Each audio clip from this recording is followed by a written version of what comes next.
Hello friends, இன்னைக்கு கன்னியாகுமரி லாக்ஸில் சுக்கு மிளகு திப்பிலியை வச்சு ஒரு சிம்பிளான கஷாயம் பார்க்கலாம் வாங்க.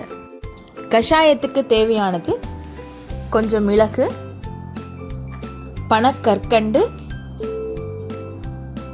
திப்பிலி, சுக்கு,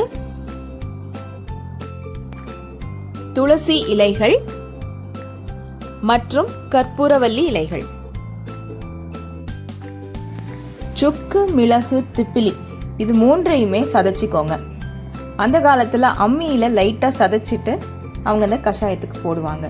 ஸோ நம்ம லைட்டாக சதைச்சிக்கோங்க, பவுடர் பண்ணிடாதீங்க.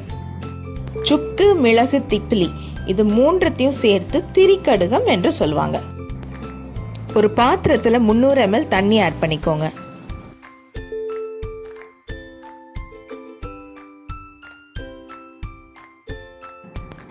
சுக்கு மிளகு திப்பிலி கற்பூரவல்லி இலை துளசி இலை ஆகிய அனைத்தையும் தண்ணியில் ஆட் பண்ணிடுங்க.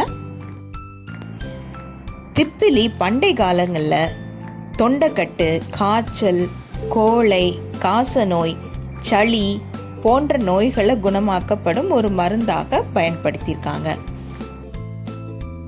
இந்த கஷாயத்தில் இனிப்புக்காக நம்ம பனக்கற்கண்டு சேர்க்குறோம். தண்ணி நல்லா கொதிச்சு நமக்கு கஷாயம் ரெடி ஆகிறதுக்கு ஒரு 10 நிமிஷம் ஆகும்.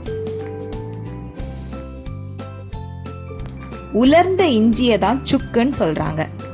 இந்த சுக்குல பல மருத்துவ பயன்கள் இருக்கு. சுக்கு கஷாயம் மிக நல்ல வலி நீக்கும் மருந்து. இது ஓராண்டு பயிராகும். இந்த கஷாயம் குடிக்கிறதுக்கு இனிப்பு பத்தலைன்னா குழந்தைங்களுக்கு ஹனி ஆட் பண்ணிக்கோங்க. கஷாயம் நல்லா கொதிச்சிட்டு இருக்கு. நான் அடுப்பை கம்மி பண்ணி கஷாயம் என்ன கலரில் இருக்குன்னு உங்களுக்கு காட்டுறேன் பாருங்கள். நம்ம ஆட் பண்ணிக்க இன்க்ரீடியன்ஸ் எல்லாத்துலேயும் இருந்து அதோட ஜூஸ் கண்டென்ட் தண்ணியில் இறங்க ஆரம்பிச்சிருக்கு. சுக்குக்கு நிறைய மருத்துவ குணங்கள் இருக்கு. பித்தத்தை அகற்றும், வாயு தொல்லையை வேறறுக்கும், அஜீரணத்தை போக்கும், அப்புறம் வலி அகற்றி மாந்தம் மாய்க்கும், மலக்குடல் கிருமிகளை அழிக்கும், சளியை குணப்படுத்தும், மூட்டு வலியையும் குறைக்கும். அடுத்தது மிளகை பற்றி பார்க்கலாம். மிளகு பைப்பர் நிக்ரம் என்ற ஒரு தாவர குடும்பத்தை சேர்ந்தது. இது பூத்து காய்த்து படர்ந்து வளரும் ஒரு கொடி வகையை சார்ந்த தாவரம். இந்த தாவரத்துல உள்ள சிறு கனிகளை உலர வைக்கப்பட்டு யூஸ் பண்றது தான் மிளகு. ஸோ இதை நம்ம நறுமண பொருளாகவும் மருந்தாகவும் உணவின் சுவையை கூட்டும் பொருளாகவும் உலகமெங்கும் பயன்படுத்தப்படுகிறது. மிளகு கொடியின் பிறப்பிடம் எது தெரியுமா? நம்ம தென்னிந்தியா தாங்க. அதுலயும் தென்னிந்தியாவில் குறிப்பா கேரளால பெருமளவு பயிரிடப்படுகிறது. இந்த மிளகின் காரத்தன்மை பெப்பரைன் என்ற ஒரு வேதிப்பொருளால் ஏற்படுவதாகும். பொடியாக்கப்பட்ட மிளகு உலகத்தின் பெரும்பான்மையான நாடுகளில் சமையல் அறைகளிலும் உணவு உண்ணும் மேசைகளிலும் காணலாம்.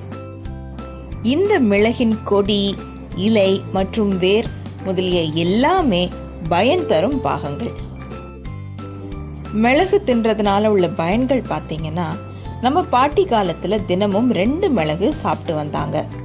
தினம் 2 மிளகு சாப்பிடுவதன் மூலம் வயிறு சம்பந்தமான பிரச்சனை எட்டியே பார்க்காது. மிளகு சாப்பிடும்போது வயிற்றில் சுரக்கும் அந்த ஹைட்ரோகுளோரிக் அமிலம் வயிற்றில் ஏற்படக்கூடிய பிரச்சனைகளை சரி செய்கிறது. மிளகு சேர்த்த உணவு உடல்ல உள்ள வியர்வைகளை வெளியாக்குவதுடன் எளிதில் சிறுநீரை கழிக்கவும் உதவுது. கஷாயம் ரெடி ஆயிடுச்சுங்க. நம்ம இனி இதை ஃபில்டர் பண்ணி சூடோட குடிக்கலாம். இந்த கஷாயம் உங்களுக்கு பயனுள்ளதா இருந்தா மறக்காம லைக் பண்ணுங்க, ஷேர் பண்ணுங்க. அண்ட் நம்ம சேனலை இன்னும் நீங்க சப்ஸ்கிரைப் பண்ணாம இருந்தீங்கன்னா மறக்காம சப்ஸ்கிரைப் பண்ணிருங்க. தேங்க்ஸ் ஃபார் வாட்சிங்.